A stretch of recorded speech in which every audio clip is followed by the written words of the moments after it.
Assalamualaikum warahmatullahi wabarakatuh. Kami dari kelompok 8 kelas 4F akan mempresentasikan hasil diskusi kami. Kami dari kelompok 8 tidak sendirian, dan melainkan kita ada bertiga anggota, yaitu yang pertama ada saya sendiri, yaitu Alvin Yunus Christopher Pakpahan dengan NIM 2070012. Dan yang kedua ada Niken Putri Meliani dengan 2005-111. Dan kemudian ada juga yang terakhir, yaitu Waode Lelia Maria dengan NIM 2005-156. Untuk mempersingkat waktu, mari kita menyaksikan video explainer dari kelompok kami. Selamat menyaksikan.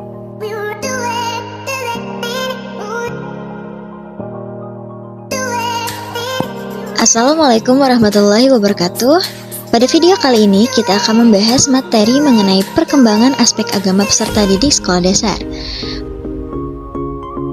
Poin pertama mengenai faktor perkembangan keagamaan pada anak. Perkembangan keagamaan pada anak dipengaruhi oleh dua faktor, yaitu faktor pembawaan atau internal dan faktor lingkungan atau eksternal. Faktor pembawaan internal itu terdiri dari faktor alamiah dan faktor bimbingan rasul.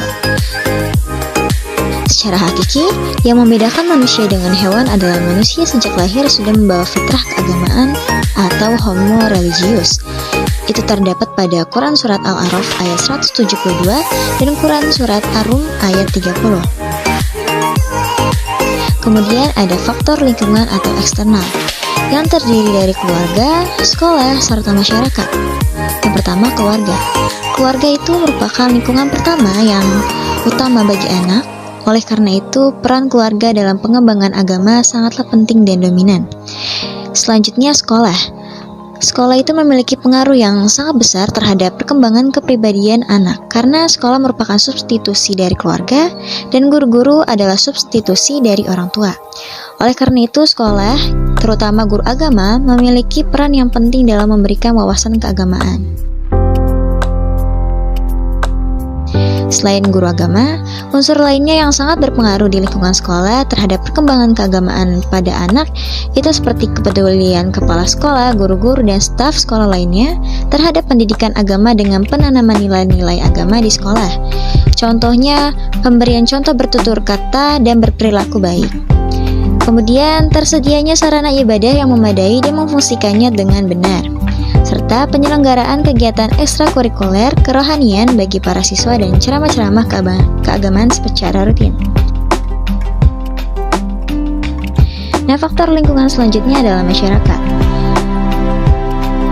Yang dimaksud dengan lingkungan masyarakat itu adalah situasi atau kondisi interaksi sosial dan sosiokultural yang secara potensial itu berpengaruh terhadap fitrah anak di dalam masyarakat, di mana anak-anak akan berinteraksi dengan teman sebayanya. Apabila teman sebayanya berperilaku baik sesuai dengan nilai-nilai agama, maka anak pun akan terbawa baik. Namun sebaliknya, jika teman sebayanya berperilaku buruk, itu akan mempengaruhi anak cenderung terbawa buruk.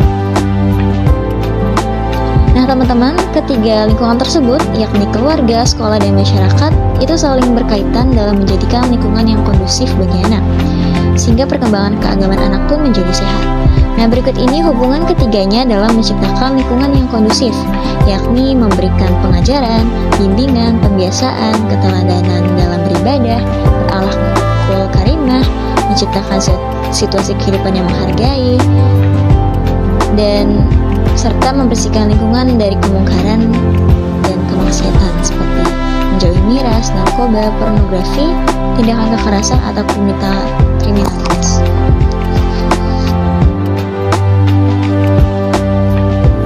Nah, pembahasan selanjutnya itu adalah tentang kematangan beragama pada anak.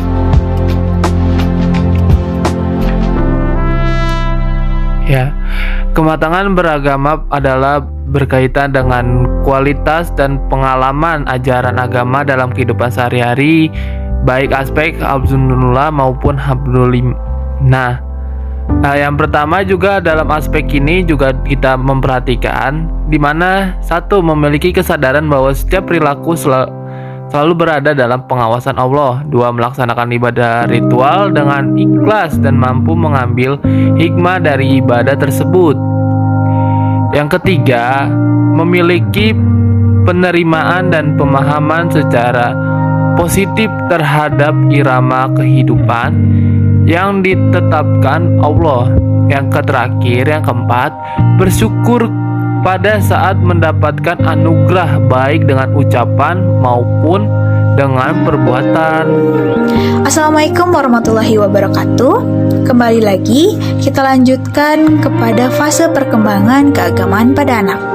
Untuk fase perkembangan keagamaan tersendiri dibagi menjadi 3 fase atau 3 tahap. Yang pertama ada tahap the fairy tale state, yang kedua realistic state, dan yang ketiga individual state.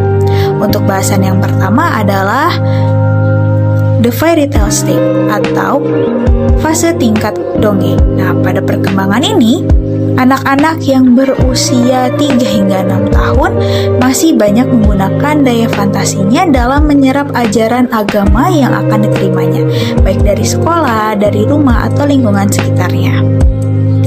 Nah, untuk fase yang kedua adalah fase the realistic state atau fase tingkat kenyataan. Nah, pada tahap perkembangan ini, anak-anak mulai pada tingkat pemikiran bahwa Tuhan ini sebagai pencipta alam beserta isinya. Nah, anak-anak pada tahapan ini perkembangannya berhubungan dengan Tuhan dan dunia fantasinya akan berubah atau berganti dengan menggunakan logika dan juga pikiran. Nah, untuk tahapan ini anak-anak akan berusia 7 hingga 15 tahun. Nah, yang terakhir ada fase the individual state atau tahapan terakhir. Nah, tahapan perkembangan ini anak-anak akan berusia 15 tahun ke atas. Nah, pada tahapan ini juga terdapat konsep yang terbagi dalam 3 tahap, yaitu kontroversial, personal, dan humanistik.